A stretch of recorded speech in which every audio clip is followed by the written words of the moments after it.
মোহতারাম হাজরিন, আমার আলোচনার বিষয়বস্তু হলো নামাজ। আমরা অত্যন্ত সংক্ষেপে ইনশাআল্লাহ বিদিনিল্লাহ কথা শেষ করে ফেলবো। হয়তো 10 থেকে 15 মিনিটে আমার আলোচনা শেষ হয়ে যাবে ইনশাআল্লাহ, যেহেতু সময় কম। এরপরে আবার এশার সালাত হবে, তারপরে কেরাত সম্মেলন আছে, আপনারা জানেন।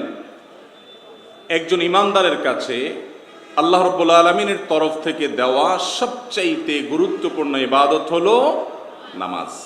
নামাজের চাইতে গুরুত্বপূর্ণ কোনো কাজ ইমানদারের জীবনে আর হতে পারে না।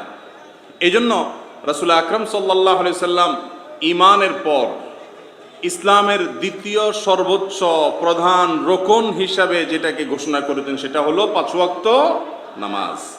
এই 5 ওয়াক্ত নামাজ, এটা হলো একজন ইমানদারের সাথে বেঈমানের পার্থক্য, একজন মুসলিমের সাথে অমুসলিমের পার্থক্য। আল আহদুল্লাযী বাইনানা ওয়া বাইনাহুমাস সালাহ। ইমানদারের সাথে বেঈমানের পার্থক্য হলো সালাত।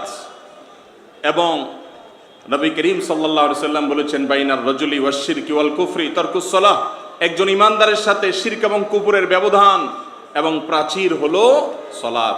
যে ব্যক্তি ইচ্ছাকৃত নামাজ পড়ে না, নবী করিম সাল্লাল্লাহু আলাইহি সাল্লাম বলেছেন সে কুফরি করলো মানে অনেক ইমামদের মতে সে কাফের হয়ে গেল, আর অনেক ইমামদের মতে ইমাম আজম আবু হানিফা রাহিমাহুল্লাহর মত অনুযায়ী সে কাফের হলো না, কিন্তু সে কুফরি করলো, যেটা অত্যন্ত ভয়াবহ একটি বিষয়। মুহতারাম হাজরিন, কিয়ামতের ময়দানে সর্বপ্রথম যে ইবাদতের হিসেব নেওয়া হবে সেই ইবাদতের নাম কি? নামাজ। আউয়ালু মা ইউহাসাবু বিহিল আবদু ইয়াউমাল কিয়ামাতি আস-সালাহ। কিয়ামতের দিন বান্দার সর্বপ্রথম যেই ইবাদতের হিসেব নেওয়া হবে সেটা হলো নামাজ। আর সেই হিসেবে যে ব্যক্তি ঠিকঠাক মতো হিসেব দিতে পারবে, ফাকাদ ফাযা ওয়া আফলাহা, তাহলে সেদিন সফল হয়ে যাবে সে, তার বাকি সবকিছু সহজ হবে। আর যার নামাজের হিসেবে গরমিল ধরা পড়বে, ঝামেলা ধরা পড়বে, ত্রুটি ধরা পড়বে, ফাকাদ খাবা ওয়া খাসির, তাহলে সে লুজার হয়ে যাবে, ক্ষতিগ্রস্ত হয়ে যাবে, আর সামনে সে অগ্রসর হতে পারবে না। কিয়ামতে বান্দার যে লেনদেন, পারস্পরিক যে মুআমালাত আছে, সেগুলোর মধ্যে থেকে প্রথম হিসাব নেওয়া হবে মানুষ হত্যার হিসাব, মানুষের খুনের হিসাব। আর ইবাদতের মধ্যে সর্বপ্রথম হিসাব নেওয়া হবে কিসের? 5 ওয়াক্ত নামাজের। যার নামাজ যত সুন্দর সে তত উঁচু মাপের ইমানদার, যার নামাজ যত খারাপ সে তত নিচের মাপের ইমানদার, সে তত খারাপ। আর যার সালাত যত সুন্দর হবে সে তত ভালো মুত্তাকি, আল্লাহর প্রিয় মানুষ। ওমর ফারুক রাদিয়াল্লাহু তাআলা ইসলামের দ্বিতীয় খলিফা, তিনি বলেছেন, লা হাদ্দা ফিল ইসলাম লিমান তারাকাস সালাহ। যে নামাজ পড়ে না এই ইসলামে তার কোনো হিস্সা নাই, তার কোনো অংশ নেই। আমাদের সমাজে বহু মানুষ আছে বলে নামাজ না পড়লে কি হয়েছে? ঈমান আছে। অথচ ওমর রাদিয়াল্লাহু তাআলা আনহু বলছেন, যে ব্যক্তি নামাজ পড়ে না ইসলামে তার কোনো হিস্সা নাই, অংশ নেই। শুধু নামাজ পড়লেই হয় না, আল্লাহ রাব্বুল আলামিন বলেছেন, ফাওয়াইলুল লিল মুসাল্লিন। নামাজ পড়েও ধ্বংস অনিবার্য ওই ব্যক্তিদের জন্য, আল্লাযীনা হুম আন সালাতিহিম সাহুন। যারা নামাজ পড়ার ব্যাপারে গাফিলতি করে, অলসতা করে, ঠিক মতো পড়ে না, তাদের জন্য যদি ধ্বংস হয়, আর যারা নামাজ পড়ে না তাদের জন্য ধ্বংস কত বড় হতে পারে বলাই বাহুল্য। আল্লাহ তাআলা আমাদের সকলকে নামাজের গুরুত্ব বোঝার তৌফিক দান করুন। ইসলামে যত ইবাদত আছে সমস্ত ইবাদতের মধ্যে বিকল্প আছে, ছাড় আছে। নামাজের কোনো বিকল্প আছে? কোনো বিকল্প নাই। আপনি দাঁড়িয়ে পড়তে নামাজ পারছেন না, রাসূল আকরাম সাল্লাল্লাহু আলাইহি ওয়াসাল্লামের নির্দেশ হলো বসে পড়ুন। বসে পড়ার ক্ষমতা নাই, শুয়ে পড়ুন। সেন্স যতক্ষণ আছে, হুঁশ যতক্ষণ আছে, মনে মনে হলেও নামাজ পড়তে হবে। আপনি সমুদ্রে ডুবমান, সেখানেও নামাজ পড়তে হবে যদি তৌফিকে থাকে, যতটুকু পারেন ততটুকু। আপনার পরনে পোশাক নাই, দাঁড়িয়ে পড়তে পারছেন না, বসে পড়েন, তাও আপনাকে নামাজ পড়তে হবে। আপনার ওযু করার মতো পানি নাই, তাহলে তায়াম্মুম করেন, তবুও নামাজ পড়তে হবে। কেবলা কোন দিকে ফরজ সেটা চিনতে পারছেন না, অনুমান করে বের করেন, তাও নামাজ পড়তে হবে। আপনি হাসপাতালের বেডে শুয়ে আছেন, সেখানেও নামাজ পড়তে হবে। যুদ্ধক্ষেত্রে জিহাদের ময়দানে পর্যন্ত নামাজ মাফ নাই, সালাতুল খাউফের বিধান আছে, সেখানেও নামাজ পড়তে হবে। জীবন চলে যাবে ভয় আছে, 1 রাকাত করে পড়ে তারপরে গিয়ে যুদ্ধ করেন, আরেক রাকাত পড়ে এসে আপনি থাকেন, রণাঙ্গনে আছেন, সেখানেও আপনাকে নামাজ পড়তে হবে। নামাজ মাফ এমন কোন সময় আমাদের জন্য রাখা হয় নাই। অথচ সেই নামাজ অবলীলে আমাদের অনেক মুসলমান ভাইয়েরা আমরা ছেড়ে চলেছি, ঠিক না ঠিক? নামাজ ছাড়া যাবে? নামাজ ছাড়লে একজন মুসলমান নিজেকে মুসলমান দাবি করার কোন নৈতিক অধিকার রাখে না। 5 ওয়াক্ত নামাজ পড়বো তো ইনশাআল্লাহ। আল্লাহ তাআলা আমাদেরকে তৌফিক দান করুন। মোহতারাম হাজরিন, নামাজের দুইটা দিক আছে। একটা দিক হলো নামাজের বাহির, আরেকটা হলো নামাজের ভেতর। নামাজের বাহিরের যে দিকটা আছে এটাকে বলা হয় খুদু, আর ভেতরের দিকটাকে বলা হয় খুশু। ভেতরের যে দিকটা আছে সেটা হলো ফিনিশিং, আর বাহিরের যে দিকটা আছে সেটা হলো স্ট্রাকচার। নামাজের স্ট্রাকচারটা এবং ফিনিশিংটা যদি ঠিকমতো হয়, বাহিরটা আর ভেতরটা যদি ঠিকমতো হয়, তাহলে এই নামাজ আপনাকে জান্নাত পাইয়ে দিবে ইনশাআল্লাহ। আল্লাহ রাব্বুল আলামিন কোরআনে কারীমে বলেছেন, আকিমিস সালাতা লিযিকরি, তোমরা নামাজ পড়া উদ্দেশ্য কি? আমার স্মরণের জন্য, আল্লাহর স্মরণের জন্য নামাজ হবে। আর আমাদের নামাজ হলো, নামাজে দাঁড়ালে দুনিয়াতে যেটা কখনো স্মরণে আসে না সেটাও স্মরণে আসে, শুধু আল্লাহর কথাটা স্মরণে আসে না। তাহলে এই নামাজ কি আমাদেরকে নাজাত আনি দিবে? এই নামাজে মুক্তি হবে? এই নামাজে জান্নাত পাওয়া যাবে? মুহতারাম হাজিরিন, তাহলে আমাদের নামাজের মনোযোগকে ঠিক করতে হবে, আমাদের নামাজের খুশুকে ঠিক করতে হবে। আল্লাহ বলেছেন, ক্বাদ আফলাহাল মুমিনুন আল্লাযীনা হুম ফি সালাতিহিম খাশিউন। সব ঈমানদাররা শেষ হাসি হাসবে না, সব ঈমানদাররা সফলকাম হতে পারবে না, সব ঈমানদাররা সার্থক হতে পারবে না। ওই ঈমানদাররা কিয়ামতে সার্থক হবে, সফল হবে, যারা তাদের সালাতের মধ্যে খুশু ছিল, তাদের নামাজের মধ্যে মনোযোগ ছিল, যাদের নামাজে আল্লাহর কথা স্মরণ এসেছে, দুনিয়ার কোনো কিছুর কথা স্মরণ করেনি, শুধু রবের কথা স্মরণ করেছে, তারাই হবে সফল মুমিন, তারাই হবে সার্থক মুমিন। এই আয়াতের পরে আরো কয়েকটি আয়াত পরে আল্লাহ বলেছেন, উলাইকা হুমুল ওয়ারিসুন আল্লাযীনা ইয়ারিসুনাল ফিরদাউস ওয়া হুম ফিহা খালিদুন। যারা নামাজে মনোযোগী হবে, আরো কিছু গুণ তারা ধারণ করবে নিজের মধ্যে, এরাই হলো জান্নাতুল ফেরদাউসের ওয়ারিস, মালিক এবং উত্তরাধিকারী। তাহলে জান্নাতুল ফেরদাউসের মালিক হতে হলে আমাদের নামাজের মধ্যে খুশু থাকতে হবে, মনোযোগ থাকতে হবে, যেটা আজ আমাদের থেকে অনেকটা হারিয়ে গেছে। ঠিক না ভাই? ঠিক। নামাজের এই অবস্থা আমাদের, যে আমরা হরেক রকম মুসল্লি।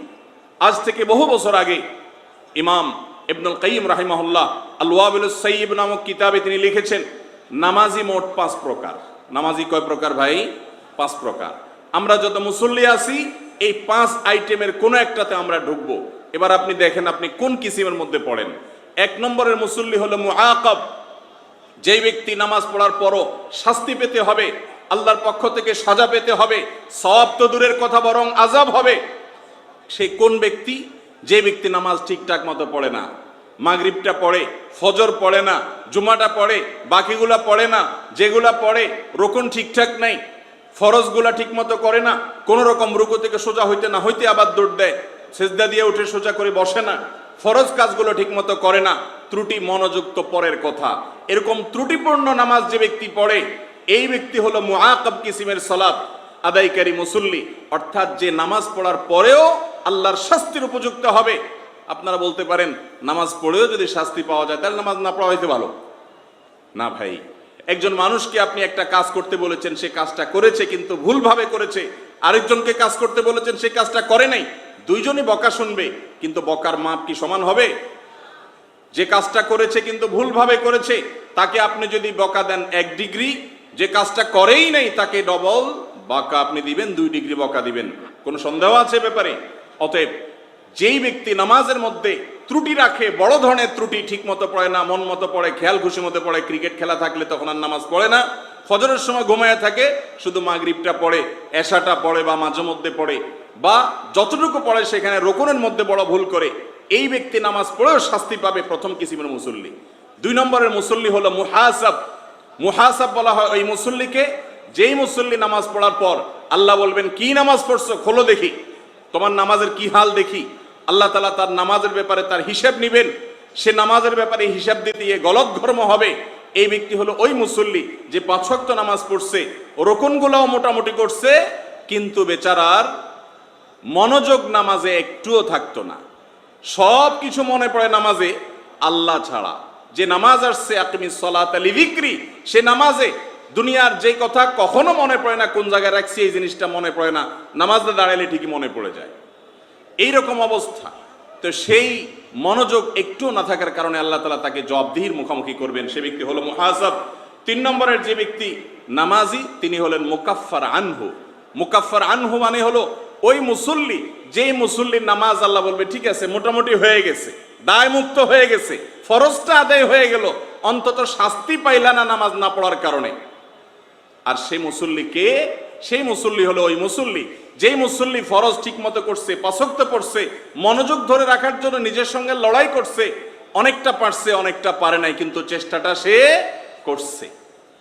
আর 4 নম্বরের মুসল্লি হলো মুসাব, যাকে নামাজের কারণে আল্লাহ তাআলা শুধু দায়মুক্ত করবেন না, বরং নামাজের কারণে আল্লাহর কোরআন ঘোষিত যত পুরস্কার আছে একজন নামাজি ব্যক্তির জন্য সব আল্লাহ তাআলা দিবেন তাকে। সে কে? সে ওই মুসল্লি যে ফরজগুলা ঠিকঠাক মতো পড়ছে, মনোযোগ ঠিক মতো পরিপূর্ণভাবে ধরে রাখার চেষ্টা করেছে, যতটুকু তার সাধ্যে ছিল তার সবটুকু সে করেছে। এ হলো মুসাব কিসিমের মুসল্লি, নামাজের সমস্ত পুরস্কার সে পাবে ইনশাআল্লাহ। 5 নম্বর সবচেয়ে আফার কিসিমের মুসল্লি হলো মুকাররব, যেই ব্যক্তি নামাজের মাধ্যমে শুধু সওয়াব পাবে না, আল্লাহর একেবারে কাছের মানুষ হবে, আল্লাহর কাছের বান্দা হয়ে যাবে, আল্লাহর একেবারে নিকটবর্তী হতে পারবে, আল্লাহর প্রিয় পাত্র হতে পারবে। সেই মুকাররব হলো ওই ব্যক্তি যে ব্যক্তির নামাজে রুকুনও ঠিক আছে, মনোযোগও ঠিক আছে, এক্সট্রা একটা জিনিস আছে, তা হলো নামাজকে সে এনজয় করে।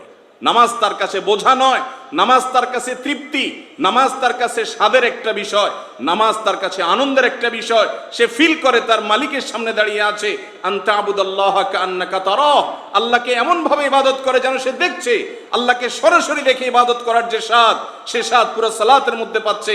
সে দাঁড়ালে আর রুকুতে যেতে মনে চায় না, রুকুতে গেলে রবের তাসবিহ পাঠ করতে করতে সে আর উঠতে মনে চায় না, সেজদা গেলে সে রবের তাসবিহ পেশ করতে করতে আল্লাহর সবচেয়ে কাছে চলে যায়, সে ফিলিংস থেকে সে উঠতে মন চায় না।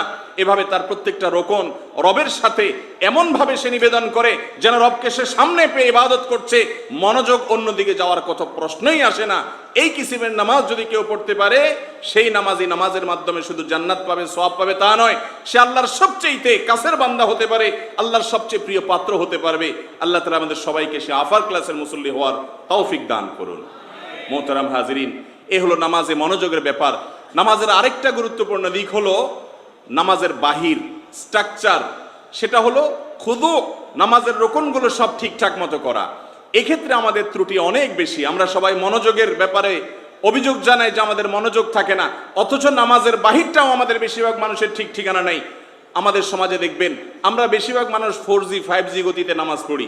আমরা বেশিরভাগ মানুষ এমন নামাজ পড়ি যেই নামাজটা হলো তুফান মিল মার্কা নামাজ, যে নামাজটা সম্পর্কে নবী করিম সাল্লাল্লাহু আলাইহি সাল্লাম বলেছেন মোরগের ঠোকর, মোরগ যেরকম ঠোকর দেয় ঘন ঘন, আমাদের রুকু সিজদা উঠা বসা করে এরকম ঘন ঘন হয়। আম্মা জান আয়েশা রাদিয়াল্লাহু তাআলা বলেছেন নবী করিম সাল্লাল্লাহু আলাইহি সাল্লামের নামাজ ছিল এরকম যে তিনি যখন দাঁড়াতেন মনে হয় আর রুকুতে যাবেন না, আর যখন রুকুতে যেতেন মনে হতো তিনি আর মাথা তুলবেন না। এত তৃপ্তি পেতেন, এত বেশি রবকে তিনি তাসবিহ পেশ করতেন। কিন্তু আমাদের সেটা আজ হয়ে উঠে না। নামাজের রোকনগুলো তাড়াহুড়ো করি আমরা। নবী করিম সাল্লাল্লাহু আলাইহি সাল্লাম বলেছেন তোমাদের সমাজের সবচেয়ে খারাপ চোর কে জানো? তোমরা গরু চোর, গম চোর, টিন চোর, বিভিন্ন চোরের কথা শুনছো। তোমাদের সমাজের সবচেয়ে খারাপ চোর হলো ওই লোক যে নামাজ চুরি করে। নামাজ কিভাবে চুরি করে? যে ব্যক্তি তাড়াহুড়া করে রুকু সিজদা করে, কোন রকম নামাজ শেষ করে, এই তাড়াহুড়াকারী নামাজে এই ব্যক্তি হলো চোরের মধ্যে সবচেয়ে খারাপ চোর। অতএব নামাজের মধ্যে তাড়াহুড়া করা যাবে না। মুহতারাম হাজিরিন, নবী করিম সাল্লাল্লাহু আলাইহি সাল্লামের মসজিদে নববীতে এক ব্যক্তি আসলেন, এসে নামাজ পড়লেন। নামাজ শেষ করে এসে নবীজিকে সালাম দিলেন। নবীজি সালাম দিয়ে সালামের জবাব নিয়ে বললেন ইরজা ফাসাল্লি ফাইন্নাকা লাম তুসাল্লি, তুমি যাও আবার নামাজ পড়ো, কারণ তোমার নামাজ হয় নাই। লোকটা আবার পড়ছে, আবার এসে সালাম দিয়েছেন। নবীজি আবার তাকে ফেরত পাঠালেন, আবার 3 নামাজ পড়লেন। এভাবে 3 বার হয়েছে, এক রিওয়ায়াত অনুযায়ী 4 বার হয়েছে। এরপর নবী করিম সাল্লাল্লাহু আলাইহি সাল্লামকে লোকটা এসে বলল ইয়া রাসূলুল্লাহ, ওই আল্লাহর শপথ করে বলছি যিনি আপনাকে রাসূল করে প্রেরণ করেছেন, সত্য নবী করে প্রেরণ করেছেন, আমি এর চাইতে ভালো নামাজ জানি না, আপনি একটু শিখিয়ে দেন। তখন নবীজি তাকে নামাজ শিখাতে গিয়ে বললেন তুমি যখন দাঁড়াবে সূরা পড়বে খুব ধীরস্থিরতার সাথে, রুকুতে যখন যাবে তোমার পিঠ খুব সোজা করবে, তারপরে তাসবিহ পড়বে, এরপরে সোজা হবে, টান টান করে দাঁড়াবে, অপেক্ষা করবে, তারপরে আল্লাহ করবে, সেজদা যাবে, হুট করে যাবে না। সেজদা গিয়ে আগে তুমি সেজদার পজিশনে যাবে, তারপরে তাসবিহ পাঠ শুরু করবে, এরপরে সেজদা শেষ হলে দাঁড়ায়া উঠে সোজা হয়ে বসবে, উঠেই আবার দৌড় দিবে না, টান টান হয়ে বসবে, এবং এরপরে তুমি সেজদায় যাবে। এইভাবে তুমি পুরো নামাজ শেষ করবে, অর্থাৎ তাড়াহুড়া করতে পারবে না। নবী করিম সাল্লাল্লাহু আলাইহি সাল্লামের শেখানো এই সালাত সেই সাহাবী এরপর থেকে আদায় করলেন। মুহতারাম হাজিরিন, আমাদের মধ্যে বেশিরভাগ লোক আমরা রুকুত তাসবিহ পথে পড়ি অর্ধেক, আর বাকি অর্ধেক রুকুতে পড়ি। যাইতে যাইতেই তাসবিহ শুরু, আবার উঠতে উঠতে বাকিটা পড়ি। অথচ নিয়ম হলো আপনি গিয়ে পজিশনে যাবেন রুকুতে, তারপরে শুরু করবেন সুবহান রব্বিয়াল আযীম। আপনি কোনো ভিখারি যদি দেখেন কোনো মানুষের কাছে ভিক্ষা চায় আর বলে আমাকে তাড়াতাড়ি দেন, তাড়াতাড়ি দেন, 10 টাকা দেন, 5 টাকা দেন, তাকে কেউ ভিক্ষা দিবে না। আপনি রবের কাছে গিয়ে বলছেন সুবহান রব্বিল আযীম, সুবহান রব্বিল আযীম, হুলস্থুল করে বলছেন, আপনি কিভাবে আশা করেন যে আরহামুর রাহিমিন আপনার সিজদা কবুল করবে, আপনার রুকু কবুল করবে, আপনার ইবাদত কবুল করবে? ধীরস্থিরতার সাথে করতে হবে। যার নামাজ যত ধীরে ধীরে হবে সে তত সুন্দর এবং আফার ক্লাসের মুসল্লি হতে পারবে, মুকাররাব কিসমের মুসল্লি হতে পারবে ইনশাআল্লাহ। হুযায়ফা ইবনে ইয়ামান রাদিয়াল্লাহু তাআলা আনহু, বিখ্যাত সাহাবী, এক ব্যক্তিকে দেখলেন তাড়াহুড়ো করে নামাজ পড়ছে। তাকে ডেকে বললেন, ভাই এই মার্কা নামাজ তুমি কত বছর পড়ছো? লোকটা বলল 40 বছর পড়ছি। হুযায়ফা রাদিয়াল্লাহু আনহু বললেন, আল্লাহর কসম, শুনে রাখো, এই নামাজ নিয়ে যদি তুমি কবরে যাও, মুহাম্মদ সাল্লাল্লাহু আলাইহি সাল্লাম যে শরীয়ত নিয়ে এসেছেন তোমার সেই শরীয়তের উপরে মৃত্যু হলো না, তোমার ইসলামের উপরে মৃত্যু হলো না, এই নামাজ নিয়ে গেলে কোনো লাভ তোমার হবে। আমরা একটু মিলাই দেখি আমাদের অবস্থাটা কোথায়। নামাজের মধ্যে তাড়াহুড়া করা অত্যন্ত ভয়াবহ একটা বিষয়। সারা বিশ্বের সমস্ত উলামা একরাম, সমস্ত ফিকহাবিদরা একমত, নামাজের মধ্যে ধীরস্থিরতা অবলম্বন করা ওয়াজিব। অনেক ইমামরা ফরজ বলেছেন। অর্থাৎ তাড়াহুড়া করে রুকু থেকে আপনি সোজা হয়ে একদম টান টান করে দাঁড়িয়ে এক তাসবিহ পরিমাণ অপেক্ষা করা ছাড়া উঠেই আবার যদি দৌড় দেন আপনার নামাজ হবে না। সেজদা থেকে উঠে কোন রকম একটু বসেই আবার দৌড় দিছেন, আপনার নামাজ হবে না। সেজদা গিয়ে কপালটা রেখেই আবার উঠে ফেলেছেন, আপনার নামাজ হবে না। এটা আমার ফতোয়া না, সারা দুনিয়ার সমস্ত উলামা একরাম, সমস্ত ফকিহদের মুত্তাফাক আলাইহি ফতোয়া। এই জন্য নামাজের ভিতরে তাড়াহুড়া করা থেকে বাঁচার চেষ্টা করবো তো ইনশাআল্লাহ। নামাজ সময় নিয়ে পড়বো। ভাইরা আমার, মনোযোগ যাদের থাকে না, অভিযোগ আছে, তাদের জন্য 7টা পরামর্শ দিয়ে আমি আমার আলোচনা শেষ করব। 1 নম্বর, নামাজে মনোযোগ রাখার জন্য আগে থেকে যথেষ্ট ভালোভাবে প্রস্তুতি থাকতে হবে। আগে থেকে প্রস্তুতি থাকতে হবে। আমাদের মনোযোগ না থাকার মূল কারণ হলো আমরা সবাই আপাদমস্তক দুনিয়াদার, বস্তুবাদের মধ্যে সারাক্ষণ ডুবে থাকি। হঠাৎ করে একটু নামাজে আসলে মনোযোগ কোত্থেকে থাকবে? সারাক্ষণ শুধু দুনিয়ার ধান্দা। ইমানদার তো উঠতে বসতে, চলতে ফিরতে, খেতে, বের হতে, ঘুমোতে, শুতে, লিখতে, পড়তে, বাজারে যেতে, সমস্ত কাজে আল্লাহর নাম নেবে। নবী সাল্লাল্লাহু আলাইহি সাল্লামকে দেখবেন দোয়া, তার জীবনে প্রতিটা পদক্ষেপে তিনি দোয়া পড়েছেন। তার মানে আল্লাহর জিকির, আল্লাহর স্মরণ, আখিরাতের স্মরণ। আজ আমাদের সারাক্ষণ দুনিয়ার মধ্যে ডুবে থাকি, যার কারণে নামাজের মধ্যে দাঁড়ালে আর মনের যোগ আমরা কোনোভাবে রাখতে পারি না, চেষ্টা করেও মনকে টেনে আনতে পারি না। তো আমাদের সেই চেষ্টাটা থাকা উচিত। আগে থেকে প্রস্তুতি নিতে হবে। নামাজের আগে মোবাইল টোবাইল সবকিছু অফ করে দিয়ে আগে থেকে পজিশন নিয়ে অপেক্ষা করতে হবে নামাজের জন্য। নামাজের জন্য অপেক্ষা করাটাও নামাজের সমতুল্য। এর মাধ্যমে নামাজে মনোযোগ আসবে। হুলস্থুল করে দুনিয়ার কাজ করতে করতে হঠাৎ করে নামাজে দাঁড়ায় গেছেন, মনোযোগ আসবে না। দ্বিতীয় কাজ হলো নামাজে কি বলছেন তা আপনাকে বুঝতে হবে, উপলব্ধিতে আনতে হবে। নামাজের কথাগুলো এত এত বেশি আল্লাহ রাব্বুল আলামিনের সাথে বান্দার ভালোবাসার বিনিময়, বান্দার সাথে আল্লাহর কথোপকথন। এটাকে সহিহ মুসলিমের হাদিসে নবী করিম সাল্লাল্লাহু আলাইহি সাল্লাম বলেছেন, মুনাজাত মা আল্লাহ, আল্লাহর সাথে কথোপকথন নামাজ। আপনি সেটাকে যদি বুঝে বুঝে পড়েন, আপনার নামাজে মনোযোগ আসবে। কি পড়ছেন অর্থটা জানার চেষ্টা করবেন, স্মরণ করার চেষ্টা করবেন, মনোযোগ আসবে ইনশাআল্লাহ।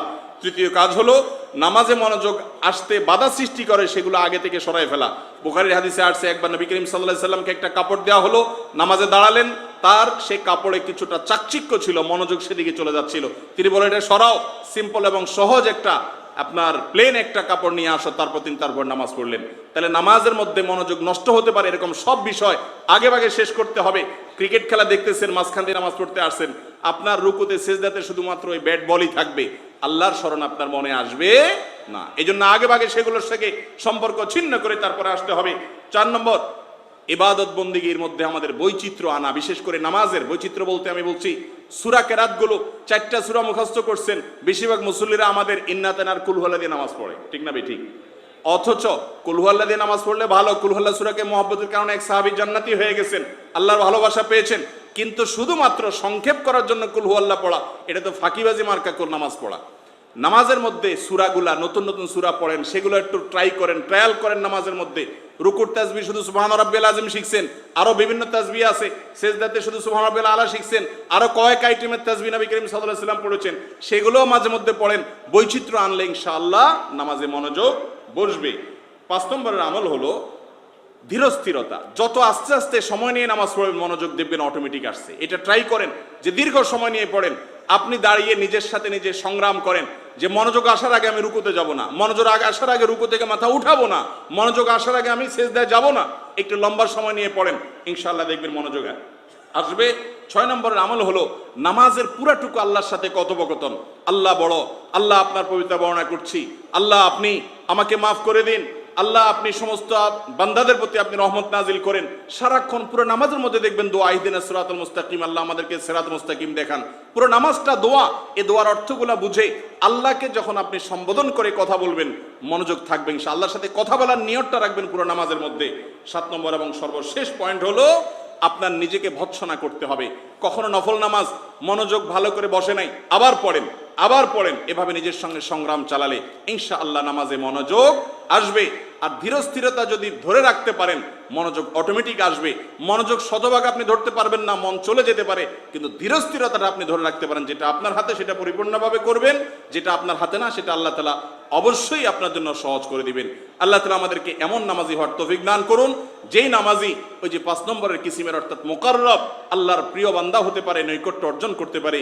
যে নামাজ আমাদেরকে তৃপ্তি এনে দিবে, যে নামাজ আল্লাহর সাথে সম্পর্কের বন্ধন গড়ে তুলবে। মোহতারাম হাজিরিন, আল্লাহ রাব্বুল আলামিন জাহান্নামীদের সম্পর্কে বলেছেন, জাহান্নামে যাওয়ার কারণ সম্পর্কে জিজ্ঞাসা করাবে, ও জাহান্নামীরা কেন জাহান্নামে গেছো? তারা বলবে লাম নাকু মিনাল মুসাল্লিন, আমরা মুসল্লি ছিলাম না দুনিয়াতে, এজন্য জাহান্নামে আসতে হয়েছে। আজ আমাদেরকে এই মজলিস থেকে, মাহফিল থেকে প্রতিজ্ঞা করতে হবে, আমরা শুধু নামাজ নয়, জীবন্ত নামাজ পড়বো, যে নামাজে আল্লাহর সাথে কথা হবে, আল্লাহর সাথে সম্পর্ক সুনিবিড় হবে, সুনিবিড় বন্ধন হবে, আল্লাহর সাথে কানেকশনটা হবে অত্যন্ত মজবুত। কানেক্টেড হতে হবে নামাজের মাধ্যমে, নামাজটা কানেকশন আল্লাহর সাথে। আমরা চেষ্টা করবো তো ইনশাআল্লাহ। আল্লাহ তাআলা আমাদের সবাইকে জীবন্ত নামাজ আদায় করার তৌফিক দান করুন, সেই সালাত আদায় করার তৌফিক দান করুন যে সালাত আমাদেরকে জান্নাতে নিয়ে যাবে, রবের সন্তুষ্টি এনে দিবে। প্রিয় নবী সাল্লাল্লাহু আলাইহি সাল্লাম যেভাবে সালাত আদায় করেছেন সেভাবে যেন আমরা আদায় করতে পারি। হাদা ওয়া সাল্লি ওয়া সাল্লিম আলা নবিয়িনা মুহাম্মদ ওয়া জাযাকুমুল্লাহু খায়রা।